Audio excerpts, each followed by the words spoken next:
ಗದಗ ಜಿಲ್ಲೆಯನ್ನು ಬರಗಾಲ ಪೀಡಿತ ಜಿಲ್ಲೆ ಅಂತ ಘೋಷಣೆ ಮಾಡಿ.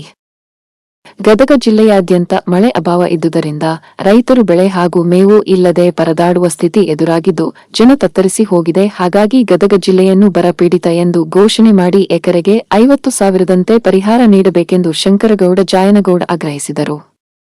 ಅವರು ನಗರದ ಪತ್ರಿಕಾ ಭವನದಲ್ಲಿ ಮಂಗಳವಾರ ನಡೆದ ಸುದ್ದಿಗೋಷ್ಠಿಯಲ್ಲಿ ಈ ಕುರಿತು ಮಾತನಾಡಿದರು. ಇವತ್ತಿನ ದಿವಸ ಇಡೀ ನಮ್ಮ ಗದಗ ಜಿಲ್ಲೆ ಅಖಂಡ ಬರಗಾಲ.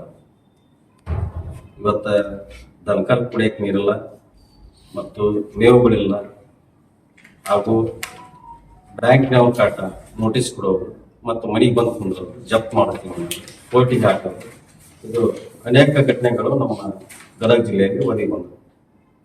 ಹೀಗಾಗಿ ನಾವು ಅನೇಕ ಸಲ ನಾವು ಮಾನ್ಯ ಜಿಲ್ಲಾಧಿಕಾರಿಗೂ ಮನವಿ ಕೊಟ್ಟರು. ಗದಗ ಜಿಲ್ಲೆಯಿಂದ ಆ ಪತ್ರ ಸರ್ಕಾರಕ್ಕೆ ರವಾನೆ ಆಗಿಲ್ಲ. ಅದಕ್ಕೆ ಒಂದು ನಾವು ಟೀಮ್ ಮಾಡಿಕೊಂಡು ತಾರೀಕು 1/7/2026 ಮಾನ್ಯ ಮುಖ್ಯ ಕಾರ್ಯದರ್ಶಿಯವರಿಗೆ ಒಂದು ಮನವಿ ಸಲ್ಲಿಸಿದ್ವಿ. ಮನವಿ ಮುಖಾಂತರ ಇಡೀ ಅವರು ಸ್ವಲ್ಪ ಚರ್ಚೆ ಮಾಡಿದ್ರು ಗದಗ ಬಗ್ಗೆ. ಗದಗದಲ್ಲಿ ಮಳೆ ಹೆಚ್ಚಾಗೈತೆ ಅಂತ ಹೇಳಿ ಈಗೇನ ಮಳೆ ಮಾಪನ ಏನದವು ಅಷ್ಟು ಕೆಟ್ಟ ಹೋಗಿರ್ತಾವ. ಸರಿಯಾದ ರೀತಿಯಿಂದ ಸರ್ಕಾರಕ್ಕೆ ವರದಿ ಸಲ್ಲಿಸುವಂತ ವ್ಯವಸ್ಥೆ ಇಲ್ಲ. ಆ ನಂತರ ಇಲ್ಲಿರುವಂತ ಕೆಲವು ಕಡೆ ಮಳೆ ಆದ್ರೆ ಕೆಲವು ಕಡೆ ಮಳೆ ಆಗಿಲ್ಲ. ಎಲ್ಲಾರ ಒಂದಂತಕ್ಕೆ ಮಳೆ ಆಗೈತೆ ಅಂದ್ರೆ ಇದ್ದಂತ ಶಾಸಕರು ನಮ್ಮ ಮಳೆ ದೊಡ್ಡ ಮಳೆ ಆಗೈತೆ ಅಂತ ಅಲ್ಲಿ ಅಧಿಕಾರಿಗಳಿಗೆ ಹೇಳ್ತಾರ, ಮಿನಿಸ್ಟರ್ಗಳಿಗೆ ಹೇಳ್ತಾರ. ಇಂಥ ಘಟನೆಗಳು ಬಂದವು. ಅದಕ್ಕೆ ಕೂಡಲೇ ನಾವು ಸರ್ಕಾರಕ್ಕೆ ನಾವು ಕೇಳ್ಕೊಂಡಿದ್ದೇನಂದ್ರ ಕೂಡಲೇ ಪರಿಶೀಲನೆ ಮಾಡಿ ನಮ್ಮ ಗದಗ ಜಿಲ್ಲೆಯನ್ನ ಬರಗಾಲ ಅಂತ ಘೋಷಣೆ ಮಾಡಿ ಅಂತ ಹೇಳಿ ಒಂದು ಕೇಳ್ಕೊಂಡಿವಿ. ಎರಡನೇದು ದನಕರ್ಗೆ ಮೇವು ಬ್ಯಾಂಕ್ ಅನ್ನ ಒದಗಿಸ್ರಿ ಅಂತೆ, ಅದನ್ನು ಕೂಡ ಸರ್ಕಾರಕ್ಕೆ ಕೇಳ್ಕೊಂಡಿವಿ. ನಂತರ ನಮ್ಮ ಕುಡಿಲಿಕ್ಕೆ ನೀರು ದನಕರ್ಕ ಕೆರೆ ತುಂಬಿಸುವಂತ ಯೋಜನೆಗಳನ್ನ ಮತ್ತು ಬಳಿಯಿಂದ ನೀರನ್ನ ತಂದು ಕೆರೆ ತುಂಬಿಸುವಂತ ಯೋಜನೆಗಳನ್ನ ಕೈಗೊಳ್ರಿ ಇಂಥ ಬರಗಾಲದೊಳಗ. ಅಂದ್ರೆ ಎಲ್ಲ ಗ್ರಾಮಾಂತರ ಪ್ರದೇಶದಲ್ಲಿ ಇದ್ದಂತ ಕೆರೆಗಳನ್ನ ತುಂಬಿಸಿದ್ರ ನಮ್ಗ ದನಕರ್ ಕುಡಿಯಕ್ ನೀರ್ ಆಗ್ತೈತಿ ಮತ್ತು ಮನುಷ್ಯರಿಗೆ ನೀರ್ ಆಗ್ತೈತಿ, ಎಲ್ಲರಿಗೆ ಗ್ರಾಮಾಂತರ ಪ್ರದೇಶವನ್ನ ನಾವು ಬದುಕಿಸಿದಂಗಾಗತ್ತ ಅಂತೇಳಿ ಅವತ್ತಿನ ದಿವಸ ಮಾನ್ಯ ಮುಖ್ಯ ಕಾರ್ಯನಿರ್ವಾಹಕ ಅಧಿಕಾರಿಗಳಿಗೆ ಮನವಿ ಸಲ್ಲಿಸಿದ್ವಿ. ನಂತರ ಅವರಿಗೆ ಇನ್ನೊಂದು ಬೆಳೆ ಹಾನಿ ಮತ್ತು ಬೆಳೆ ಪರಿಹಾರ 2025 ತಾಲೂಕಾ ಪಂಚಾಯತಿ ಕಾರ್ಯನಿರ್ವಾಹಕ ಅಧಿಕಾರಿ ಡಾಕ್ಟರ್ HS ಒಬ್ಬರು ಪಶು ವೈದ್ಯರಾಗಿ ಪಂಚಾಯತಿಗೆ ಹೋಗಿ ಕಾರ್ಯನಿರ್ವಾಹಕ ಅಧಿಕಾರಿಯಾಗಿ ಸೇವೆ ಸಲ್ಲಿಸಕತ್ತಾರ. ಯಾಕಂತಂದ್ರ ಗದಗ ಜಿಲ್ಲೆ ಒಳಗ 384 ಪಶು ವೈದ್ಯರು ಅದಾರ. ಆ ಪಶು ವೈದ್ಯರೊಳಗ 110 ಸಂಖ್ಯೆ ಮಾತ್ರ ಭರ್ತಿ ಆಗ್ಯಾವ. 374 ಹುದ್ದೆಗಳು ಖಾಲಿ ಇರುವ. ಇಂಥದ್ರಾಗ ಈ ಬರಗಾಲ ಸ್ಥಿತಿ ಐತಿ, ರೈತರಿಗೆ ಸಂಕಷ್ಟ ಎದುರಾಗೈತಿ. ಅಂತದ್ರಾಗ ತಾಲೂಕು ಮತ್ತು ಗ್ರಾಮೀಣ ಮಟ್ಟದಾಗ ವೈದ್ಯರ ಕೊರತೆ ತೀವ್ರ ಐತಿ. ಇಂಥ ಸಂದರ್ಭದೊಳಗ ರೈತರಿಗೆ ಜಾನುವಾರುಗಳಿಗೆ ತೊಂದರೆ ಆಗ್ತದೈತಿ.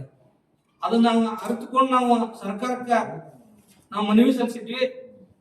ಸರ್ಕಾರದ ಮುಖ್ಯ ಕಾರ್ಯದರ್ಶಿಗಳು ನಮ್ಮ ಮನವಿಗೆ ಸ್ಪಂದಿಸಿ ಸಂಬಂಧಪಟ್ಟ ಇಲಾಖೆಗೆ ಸರ್ಕಾರದ ಅಧೀನ ಕಾರ್ಯದರ್ಶಿಗಳಿಗೆ ಪತ್ರ ಬರೆದರು. ಅಲ್ಲಿಂದ ಕಮಿಷನರ್ ಆಫೀಸ್ಗೆ ಪತ್ರ ಹೋಗಿ ಕಮಿಷನರ್ 10/7/2026 ಆದೇಶ ಮಾಡಿದ್ರು. ಏನಂತಂದ್ರೆ ಇವ್ರನ್ನು ತಕ್ಷಣದಿಂದ ಸೇವೆಯಿಂದ ತಾಲೂಕ್ ಪಂಚಾಯತಿ ಪ್ರಭಾರ ಹುದ್ದೆಯನ್ನು ರದ್ದುಪಡಿಸಬೇಕು ಅಂತೇಳಿ ಒಂದು ಆದೇಶ ಮಾಡಿದ್ರು 10ನೇ ತಾರೀಕು. ಮಾನ್ಯ ಜಿಲ್ಲಾಧಿಕಾರಿಗಳು ಅಂದಿನಿಂದ ಇಲ್ಲಿವರೆಗೂ ಹಾರ್ಡ್ ಕಾಪಿ ಬರಲಿ, ಇಮೇಲ್ ಮುಖಾಂತರ ಬೇಡ ಅಂತೇಳಿ ತಡೆ ಹಿಡ್ಕೊಂಡಿದ್ರು.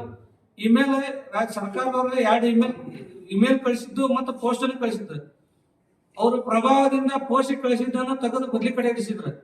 ಮತ್ತು ನಾವು ತಿರ್ಗಾ ಕಮಿಷನರ್ ಆಫೀಸಿಗೆ ಸಂಪರ್ಕ ಮಾಡಿ ಇದನ್ನ ಯಾಕೆ ನೀವು ಪೋಸ್ಟ್ ಕಳಿಸಿಲ್ಲ ಅಂತ ಕೇಳಿದ್ರೆ ನಾವು ಕಳಿಸಿದ್ವಿ 13ನೇ ತಾರೀಕಿಗೆ ಕಳಿಸಿದ್ವಿ ಅಂತ ಹೇಳಿದ್ರು. ಅದಾಗಿಂದ ಮತ್ತೊಳ್ಳೆ ವಸ್ತುನೇ ಬಿಟ್ವಿ. ನಾವು ತಿರ್ಗಾ ಮೊನ್ನೆ ಕಮಿಷನರ್ ಆಫೀಸ್ಗೆ ನಮ್ಮ ವ್ಯಕ್ತಿಯವರು ಬೆಂಗಳೂರಿಗಿರುವಂತ ನಮ್ಮ ರೈತ ಸಂಘದ ವ್ಯಕ್ತಿಯವರು ಹೋಗಿ ಅದನ್ನ ಆರ್ಡರ್ ಹಾಕ್ಸಿದ್ರು ಪೋಸ್ಟ್ಗೆ. ಅದು ಪೋಸ್ಟ್ಗೆ ಬಂದು ಇವತ್ತ ಮೊನ್ನೆಯಿಂದ ನಮ್ಮ DC ಅವ್ರ ಕೈಗ ಅದು ಕಾಪಿ ಐತಿ. ಅದು ಇದ್ರೂ ಕೂಡ ಜಿಲ್ಲಾಧಿಕಾರಿಗಳು ಇದನ್ನ ಪ್ರಭಾವ ಹುದ್ದೆ ರದ್ದುಪಡಿಸಕ್ ಮೆನಾಮೇಷನ್ ಮಾಡಾಕ್ತಾರ. ಈ ಈ ಘಟನೆಯನ್ನು ಮೊನ್ನೆ ಕನ್ನಡಪ್ರಭ ಪತ್ರಿಕೆ ಒಳಗ ವರದಿಯಾಗಿತ್ತು. ವರದಿಯಾಗಿದ್ದು ಅದೆಲ್ಲ ನೋಡ್ಕೊಂಡು ಮೊನ್ನೆ ಡಾಕ್ಟರ್ ತಮ್ಮ ಇಲಾಖೆ ಒಳಗ ಏನು ಪಾಲಿಕ್ಲಿನಿಕ್ನ್ಯಾಗ ನಮ್ಮ ಮ್ಯಾಗ ರೂಮ್ನೊಳಗ ಕರೆಸಿ ಅವ್ರು ನಾವು DDO ಭೇಟಿ ಹಾಕಿದ್ವಿ. ನಮ್ಮ ರೂಮ್ ಒಳಗೆ ಕರೆಸಿ ಹಿಗ್ಗಾಮುಗ್ಗ ಬೇರಾಡಿ ಕುರ್ಚಿ ಎತ್ತಿ ಬಂದ್ರು. ಅಲ್ಲಿದ್ದಂತ ವೈದ್ಯಾಧಿಕಾರಿಗಳಾದಂತ RY ಗುರ್ಕಾರ್ ಅವರು ಮತ್ತು ಸತೀಶ್ ಇವ್ರದ್ದು ಏನಂತಂದ್ರೆ ಪ್ರತಿ ಗ್ರಾಮ ಪಂಚಾಯತಿ ಒಳಗೆ ಇದಾರೆ. ಬೇಕಾದ್ರೆ ಸಿಬ್ಬಂದಿಯವರು ವೈಯಕ್ತಿಕ ಹೋಗಿ ನೀವು ಅವ್ರ ಅಳದ ಕೇಳಿದ್ರಂದ್ರ ಅವ್ರಿಗೆ ಒಂಥರ ಕಣ್ಣ ನೀರು ಬರ್ತೈತಿ. ಅವ್ರು ಅಂತ ಪರಿಸ್ಥಿತಿ ಒಳಗೆ ಇವ್ರಿಗೆ ಮಂತ್ಲಿ ಹಣ ಮುಟ್ಟಿಸ್ಲಿಲ್ಲ ಅಂದ್ರೆ ಇವ್ರನ್ನ ನೋಟಿಸ್ ಕೊಡ್ತಾರ ಯಾರಿಗೆ ಸಿಬ್ಬಂದಿಗಳಿಗೆ. ಆ ಭಯದೊಳಗೆ ಸಿಬ್ಬಂದಿಗಳು ನಮ್ಮ ಮುಂದೆ ಅಳದು ತೋಡ್ಕೊಂಡ್ರೆ ಇದು ನಮ್ಮ ಉದ್ದೇಶ ಅನ್ನಕ್ಕಿನ ಇಡೀ ತಾಲೂಕಿನಾಗಿರುವಂತ ಗ್ರಾಮ ಪಂಚಾಯತಿಯ ಸಿಬ್ಬಂದಿಗಳು PDO ಅವ್ರದ್ದು. ಇನ್ನೊಂದು ಏನಂತಂದ್ರೆ ಸ್ಥಳಕ್ಕೆ ಅವ್ರು ಹೋಗಂಗೇ ಇಲ್ಲ. ನಮ್ಮ ಕಡೆ ಪ್ರೂಫ್ ಅದಾವ. ಗ್ರಾಮ ಪಂಚಾಯತಿ ಆಡಳಿತಾಧಿಕಾರಿಯಾಗಿ ಹೋಗಿ ಯಾವ ಗ್ರಾಮ ಪಂಚಾಯತಿ ಒಳಗೆ ಎಷ್ಟು ಸಲ ಹೋಗ್ಯಾರ ಅನ್ನೋದು ಸಹಿತ ಅವ್ರು ವಿವರಣೆ ಕೊಡ್ಬೇಕ. ಇಲ್ಲ ಹೋಗೇ ಇಲ್ಲ. ಎಲ್ಲವನ್ನೂ ಇಲ್ಲೇ ಫೈಲ್ ತಾವು ತಾಲೂಕ್ ಪಂಚಾಯತಿ ಆಗಿರೋದ್ರಿಂದ ಇಡೀ ಫೈಲ್ ಇಲ್ಲೇ ತರಿಸ್ಕೊಂಡು ಕೆಲಸ ಮಾಡ್ತಾರ. ಅಲ್ಲಿ ಗ್ರಾಮ ಪಂಚಾಯತಿ ಒಳಗ ಕುಡಿಯಕ್ ನೀರಿಲ್ಲ, ಸರಿಯಾಗಿ ಗಟರ್ಗಳನ್ನು ಸ್ವಚ್ಛಗೊಳಿಸಿಲ್ಲ, ಅವ್ಯವಸ್ಥೆ ಬಹಳ ಗ್ರಾಮ ಪಂಚಾಯತಿ ಮಾಡ್ದಾಗಿದ್ದಾಗ ಇವ್ರಿಗೆ ಅದು ಇನ್ನೊಂದು ಏನಾರ ಹಾಳಾಗೋಲಿ ನನಗೆ ಬರೋದು ಬರ್ಲಿ ಅನ್ನೋ ಲೆಕ್ಕಕ್ಕ ತಾಲೂಕ್ ಪಂಚಾಯತಿ ಆದವ್ರು ಡಾಕ್ಟರ್ ಜಿಂಗಿ ಅವ್ರು ಇದು ಮಾಡಕತ್ತಾರ. ಮತ್ತು ಈ ನಾಗಾವಿ ಗ್ರಾಮದೊಳಗ ಒಂದ್ ಸೈಟ್ ಕೋರ್ಟ್ ಆಗಿದ್ರು ಕೂಡ ಸ್ಥಳ ಪರಿಶೀಲನೆ ಮಾಡಬಹುದಿತ್ತು. ಅವ್ರು ಸ್ಥಳ ಪರಿಶೀಲನೆ ಮಾಡದೆ ಅದನ್ನ ಹೋಗಿ ನೋಟಿಸ್ ಕೊಟ್ರ ಇವ್ರ ಆಡಳಿನ ಕೇಳಿ. ಮತ್ತು ನಮ್ಮ ಜಿಲ್ಲೆ ಒಳಗ ತೀವ್ರ ಬರಗಾಲ ಐತಿ. ತೀವ್ರ ಬರಗಾಲ ಇದ್ರು ಕೂಡ ಇಂಥ ವೈದ್ಯಾಧಿಕಾರಿಗಳನ್ನ ಇಟ್ಕೊಳ್ಳೋದು ಎಷ್ಟರ ಮಟ್ಟಿಗೆ ಸರಿ. ಮತ್ತೆ ಇನ್ನೊಂದು ಏನ್ ಹೇಳ್ಬೇಕಂದ್ರೆ ಸರ್, ಇವ್ರ ಮೇಲೆ ಲೋಕಾಯುಕ್ತ ಪ್ರಕರಣಗಳು ಜಾಸ್ತಿ ಇವೆ. ಹಲವಾರು ಮತ್ತು ಸೋಷಿಯಲ್ ಅಡಿಕ್ಟ್ನ್ಯಾಗ ಇವ್ರ ಮೇಲೆ ಏನು ಲೆಕ್ಕ ಪರಿಶೋಧನೆ ಒಳಗೆ ಇಷ್ಟಿಷ್ಟು ಅವ್ಯವಹಾರ ಅಂತ ಆಗೈತಿ. ಅವನ್ನೆಲ್ಲ ತುಂಬಿಸ್ಬೇಕನ್ನೋದೈತಿ. ಇವ್ರು ಯಾವುದೇ ಇದುವರೆಗಾದ್ರೂ ಲೆಕ್ಕ ಪರಿಶೋಧನೆಯಲ್ಲಿ ತುಂಬಿಸಿಲ್ಲ. ಲೆಕ್ಕ ಪರಿಶೋಧನೆಯಲ್ಲಿ ಸ್ಪಷ್ಟ ಆದೇಶ ಐತಿ, ಇಷ್ಟು ನಮ್ಮ ತಾಲೂಕಿಂದ ಇಷ್ಟು ಹಣ ಬಾಕಿ ಐತಿ, ಅದನ್ನ ಇನ್ನೂವರೆಗಾದ್ರೂ ಗ್ರಾಮ ಪಂಚಾಯತಿ PDO ಅವ್ರಿಗೆ ತುಂಬಿಸಿಲ್ಲ.